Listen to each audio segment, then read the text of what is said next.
How much would you pay for a guitar that had been used by a celebrity?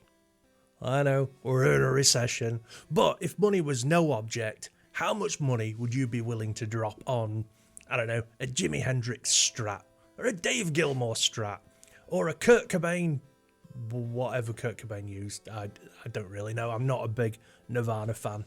I never have been. I was like 19 when they got really big, and I didn't like them then. Nothing's changed. But I do know that some of Kurt's guitars have sold for big money. So, how much is too much? And the reason I'm asking is I saw this article the other day, right? John Lennon's lost guitar found in loft after 50 years to go up for auction. Estimated to fetch more than £600,000, auctioneers believe the 12-string acoustic guitar used in the recording of the Beatles' Help album and film could set a new world record as the highest-selling Beatles guitar. Right, before I get into this, I don't want anyone to think that I'm hating on the Beatles. I am a huge Beatles fan. I love the Beatles. It was the Beatles that got me interested in music. I taught myself to play guitar using an old Beatles guitar songbook. I cannot overstate how important the Beatles are to me, as a music lover and as a musician. But £600,000 for a Framus Hootenanny. That's a stupid name.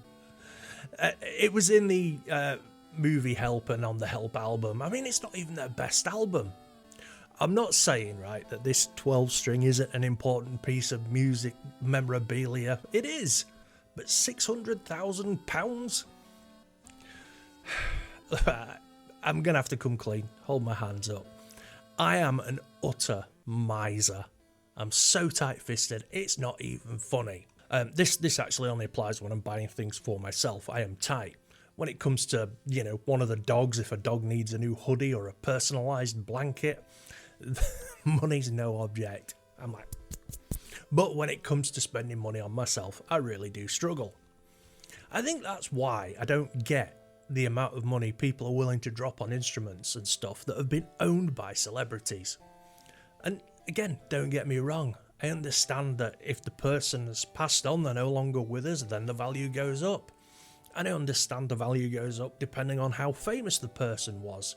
For instance, I know that one of the basses used by Paul McCartney will be worth more money than a bass used by Blackie Lawless. Would anyone want that? But I don't know, I could never justify spending that kind of money on a guitar or an amp or a pedal or anything. I mean, it's like the whole thing with the Klon Centaurs and the TS10s or whatever. But 600 grand for a Framus Hootenanny. I mean, I get it, John Lennon played it, but does it sound better than any other Framus Hootenanny? Is the wood imbued with the magic that the Stevie Ray Vaughan Strat's imbued with? I mean, is it better? Does it play better than a 12-string Ovation? You can pick one of these Framus Hootenannys up without the John Lennon Providence attached to it for about £5 grand. That's a saving of £555,000 or something. I don't know how to use the calculator on my phone. But it's something worth that much more just because somebody owned it. 55,000 grand. Did anyone else see the auction recently where they were selling off Mark Knopfler's guitars? Right, Mark Knopfler, again, one of my biggest guitar idols. He's the guy that made me want to be better at playing guitar. Mark Knopfler is my guitar hero, and he's had some pretty iconic instruments. I mean, his red Strat on Sultans of Swing, his Les Paul on Money for Nothing, his blue Pensa, I could go on. And some of his guitars sold for big money, a lot of money. I won't spoil it in case you want to watch it. It was pretty gripping for an auction. But even if money was no object for me, I couldn't justify spending that kind of money on a guitar, or anything for that matter. The thing is, I'm sure, I'm going to cause a fight now, I'm sure there are better red Strats out there. I'm sure there's better Les Pauls out there. I'm not sure about the Pensa because they're pretty rad guitars, but you know what I mean. And another piece of my argument here is that guitars are meant to be played. I don't see the point in owning a guitar and just looking at it. I want to play my guitars. I mean, I used to have a 1971 white Telecaster that I paid, I think I paid well over the odds for it. I paid about $4,000 for it. And I was scared of it. I was terrified of that guitar. It stayed under the bed in its case. I did not enjoy playing it as much as I thought I would. I mean, maybe if I'd been a richer man at the time, I might have enjoyed it.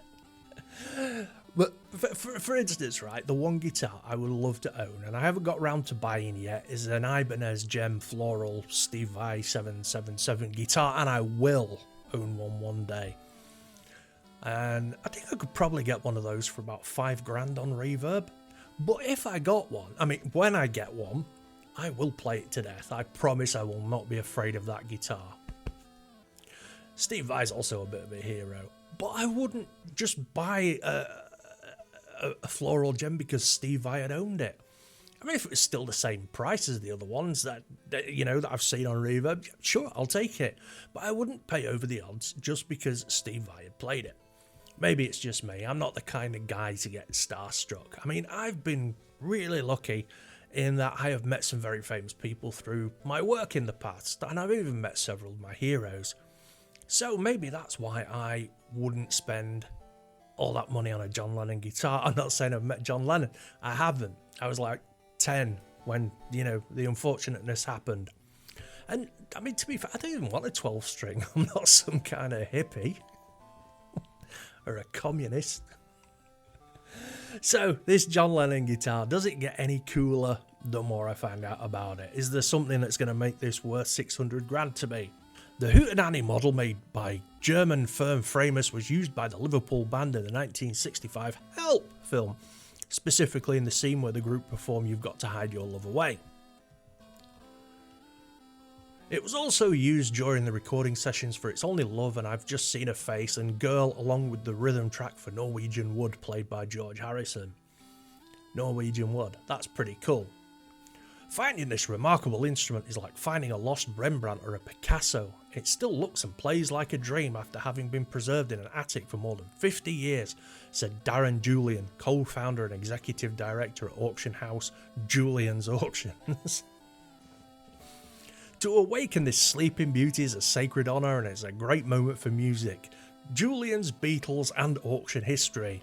It is believed the guitar came in the possession of Scottish guitarist Gordon Waller, known for being one half of the pop duo Peter and Gordon, who later gave it to his band road manager in the 1970s.